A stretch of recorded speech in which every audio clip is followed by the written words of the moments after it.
झूला झुलाने पर सारी गोपी उत्सव मनाती जा रही हैं और लाला को झूला झुला रही है।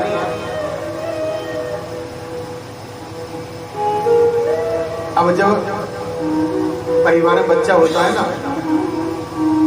तो सब जगह खबर चल जाती है,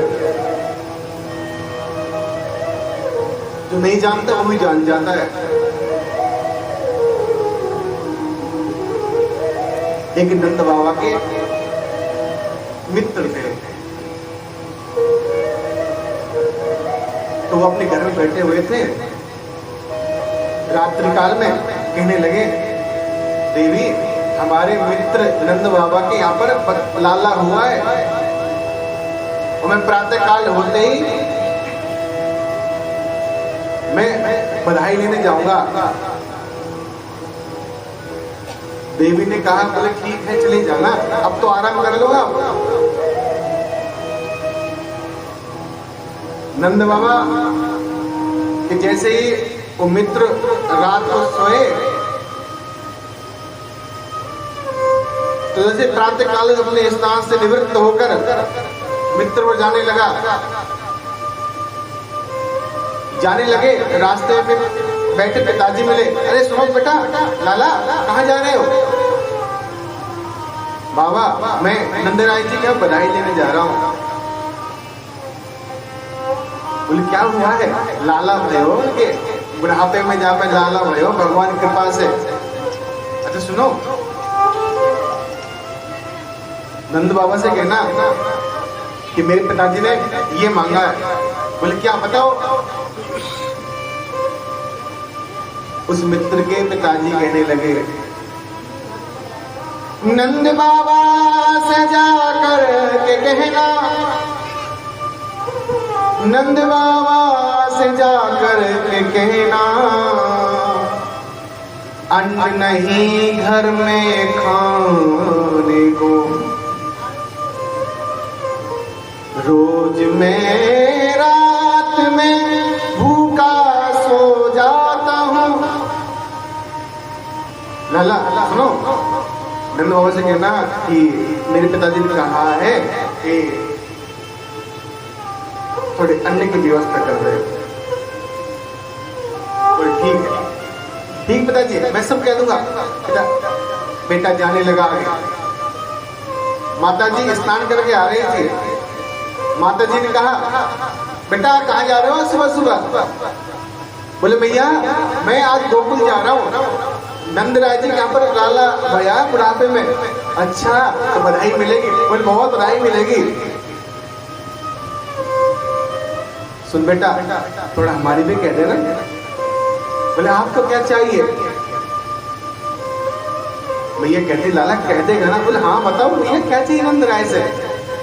भैया कहने लगी, ना अन्न चाहिए ना धन चाहिए, शरीर तन के वस्त्र चाहिए, धोती फटी रहती है मेरी, वस्त्र दान मुझको चाहिए। बाबा से कहना अन्न धन की कोई ठीक जरूरत नहीं है, लेकिन मेरे पास वस्त्र नहीं है भैया के पास में। मैं एक धोती का दो हिस्से कर आदि को पहन लेती हूँ, आदि को सुखा लेती हूँ, मेरे पास वस्त्र नहीं है। बाबा से कहना थोड़ी वस्त्र व्यवस्था करवा दे। बेटे से इतनी बात कही माँ ने। बेटा कहने लगा आज तो मुझे चीज पता नहीं चली, और जब मांगने की बारी आई तो आज माँ कह रही मेरे पास वस्त्र नहीं है। देखो तो शरीर माँ का वात्सल्य कैसा है। माँ को पता मेरे बेटा गरीब है, मेरे बेटे के पास है नहीं व्यवस्था, इसलिए माँ ने शायद मुझे बताया ही नहीं होगा। अच्छा ठीक है माँ, आप विराजो, मैं जरूर कहूंगा। वो मित्र जैसे आगे और निकला, एक कुएं पर से पानी भरती हुई देवी जी रास्ते में लगी पत्नी। बोले क्यों जी सुबह से तैयार हो गए? अच्छा रात को बता रहे थे जा रहे हो? हाँ जा रहे हो। पति ने कहा ये बताओ कुछ लाना है तुम्हारे लिए? पत्नी कहा नहीं नहीं सब है, कोई नहीं, बता दो ना कुछ लाना हो तो। अगर आप कहेंगे तो नंद बाबा से कह देना थोड़ा सा मेरी भी। थोड़ी पत्नियों की चाहत होती है कि मैं भी सुंदर श्रृंगार करूं, मेरा भी मन करता है सजने संवरने का। बाबा से कहना कि मेरी पत्नी के पास कोई सोना चांदी नहीं है, कोई अच्छी आभूषण नहीं है, और तो और देखो हाथ नंगे हैं मेरे, हाथों में कोई चूड़ा चूड़ी कुछ नहीं है, उनसे कह देना थोड़ा। अच्छा उनसे मत करें इस बात को, वो तो बाबा है, कहीं आप संकोच करो। अब मैया से कहना, ये सुना मैया से, वो मैया को जल्दी सुनेगी। वो ठीक है। जैसे ही वो मित्र आगे चलने लगे तो अंदर से दौड़कर उनके बच्चे आए, बच्चों ने उनके हाथ पकड़े, पिताजी हम भी साथ चलेंगे। नहीं बेटा बहुत दूर पैदल जाना पड़ेगा, हमारे पास हाथी घोड़े कुछ है नहीं, पैदल जाना पड़ेगा। नहीं पिताजी हम भी चलेंगे। नहीं मैं आपको यहीं ले आऊंगा। अच्छा ले आओगे? बच्चों ने हाथ छोड़ दिया, बच्चे उदास हो गए। पिताजी ने कहा अच्छा ये तो बताओ क्या लाना है? बच्चों ने कहा पिताजी हम जब परिवार के पड़ोस में जाते हैं ना खेलने के लिए, तो उनके पास सुंदर सुंदर खिलौने होते, हम कहते भैया हमें खिला लो, तो हमको नहीं खिलाते, भगा देते। तो बाबा से कहना थोड़े दो चार खिलौने हाथी घोड़ा हमको दे दे।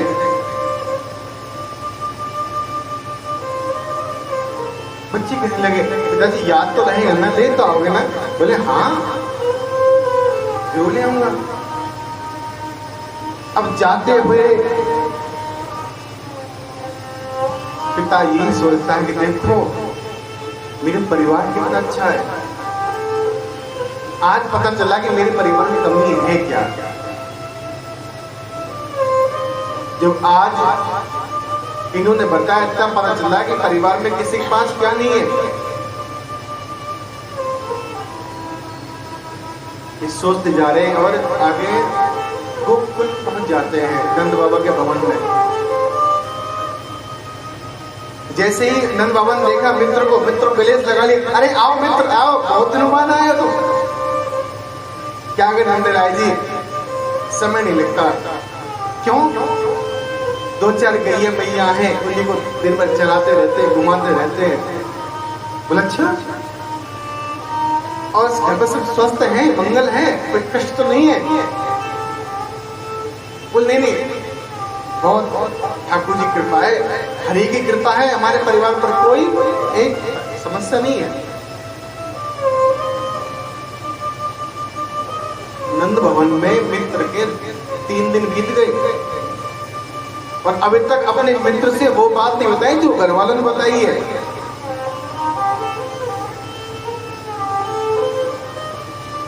चौथे दिन हुआ, अच्छा बाबा अब आज्ञा दे, आपको बहुत बधाई हो आपको लाला की। अरे देखो तुम्हारे बुढ़ापे में लाला आया, मैं हरि से कृपा करूंगा, आप बच्चे को स्वस्थ रखें, मेरा आशीर्वाद है उनके पर। मित्र जाने लगा। बाबा ने कहा अरे खाली हाथ जा रहे, इसको बधाई तो दी नहीं। अरे रुको भैया सुनो, हाथ पकड़ के रोका। अरे आपने बधाई तो दी नहीं, आओ तो बैठो। अच्छा ये बताओ कुछ विशेष उपहार चाहिए क्या? देख मेरे हरि की कृपा से सब कुछ है मेरे पास में, तो बता दे तुझे क्या चाहिए। मित्र ने कहा नहीं भैया सब कुछ है मेरे पास में, सब है। अच्छा माता पिता उन्होंने कुछ बोला हो? नहीं उन्होंने कुछ नहीं कहा मेरे से। बोले हमारे भाभी जी कुछ बोला हुआ आपको? बोले नहीं। अब माता पिता और जब तक पत्नी की बात होती तब तक तो कुछ नहीं बोले। बोले अच्छा ठीक है, अब बच्चों के लिए कुछ ले जाओ, तो बच्चों के लिए क्या चाहिए? जब बात बच्चों की आई ना, सिर झुक गया।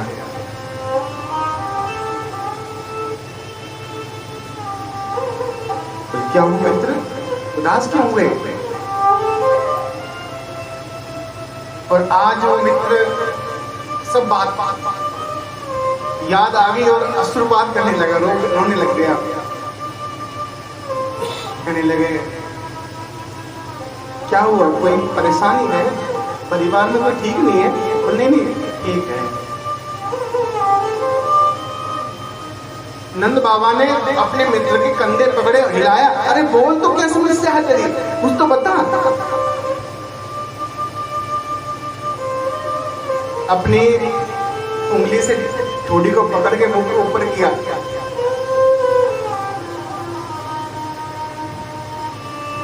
वो मित्र नंद बाबा के गले लग गया और कहने लगा,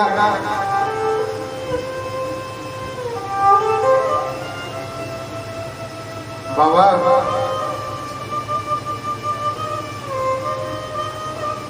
मुझ पर तो ठाकुर जी कृपा है, हरि की कृपा है, तुम जैसे मित्र है मेरे पास। बाबा नंद बाबा ने कहा ये ठीक है, लेकिन बता चाहिए, बता क्या लेगा मुझे बता दे। मैं बेटा तुझे छोटा सा तो जानता हूँ, तू कितना संकोच है बोलने में, तू मांगता नहीं जल्दी से। आज मित्र बोल पड़ा और कहा, कहने लगा, बाबा मेरे पिता ने कहा है मुझसे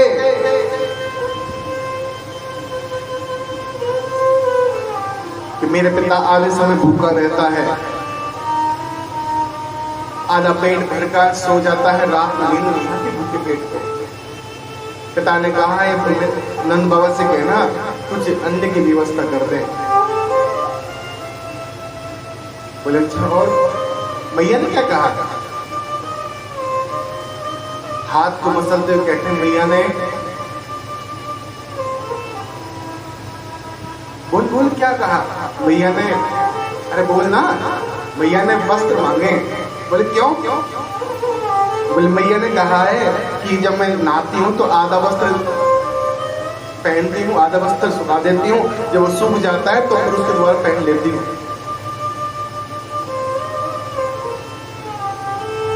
नंद बाबा चुप हो गए।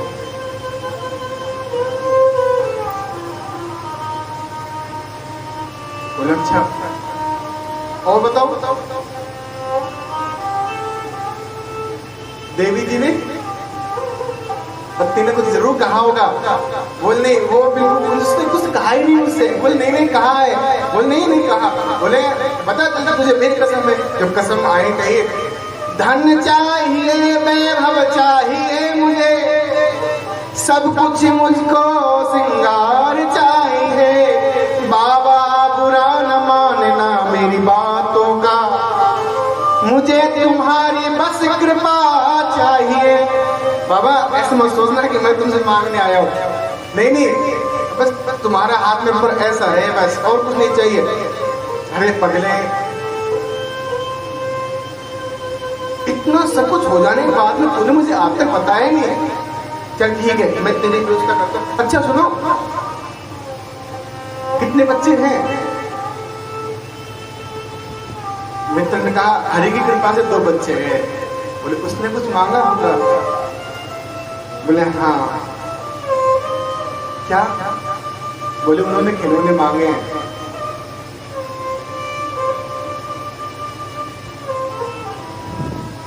नंद बाबा पीठ करके जब महल की तरफ जाने लगे, अंदर यशोदा मैया मैया बोले आज इसने पावन मंगल में दिन है और आप उदास क्यों हो? क्या समस्या है? नंद बाबा कहने लगा, यशोदा देख मेरे पास सब कुछ है,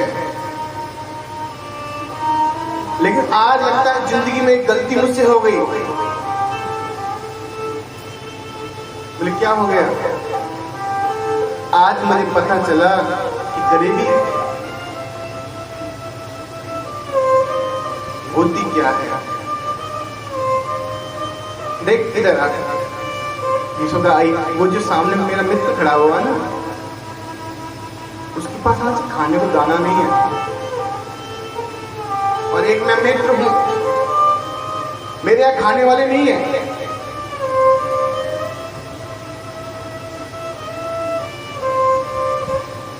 बाबा कहने लगे यशोदा से, यशोदा भगवान सब सब दुख दे लेकिन सिर्फ गरीब न बनाए। जो गरीब व्यक्ति हर चीज के लिए मोहताज हो जाता है, किसी के लिए रहने के लिए मकान नहीं है, किसी के खाने के लिए अन्न नहीं है, किसी के शरीर में पहनने के लिए वस्त्र नहीं है, और किसी का इतना दे रखा है कि उन्हें खाने वाले नहीं है, इतने वस्त्र भंडार भरे हुए पहनने वाले नहीं है, इतनी बड़ी कोटियां खड़ी हुई है कि उसको रहने वाले नहीं है। ठाकुर भी कितनी बड़ी परीक्षा लेता है। आनंद बाबा अपने महल में एक पलंग पर बैठकर अश्रुपात कर रहे हैं आज मित्र के लिए।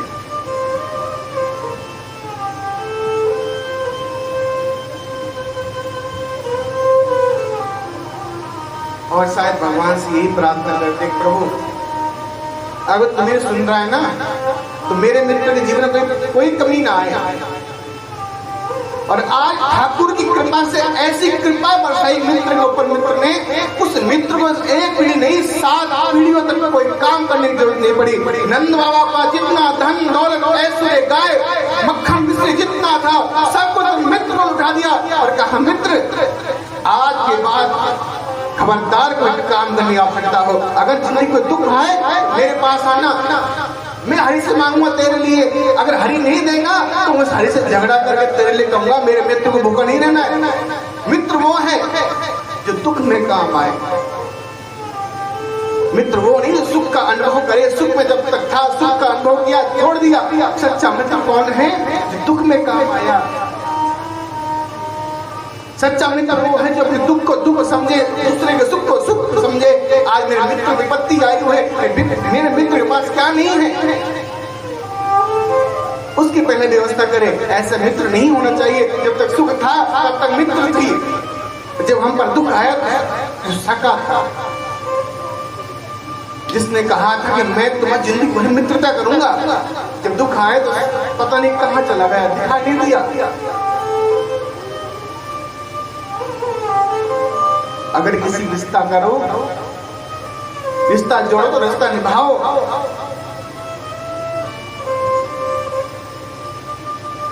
रिश्ता निभाए नंद बाबा ने, और हम कहते हैं ठाकुर जी महाराज नंद बाबा जैसा मित्र सबको देना। कोई व्यक्ति जिंदगी में कोई परेशानी ना आए, कोई व्यक्ति जिंदगी में अपने किसी भी कष्ट के लिए रोए ना बैठकर।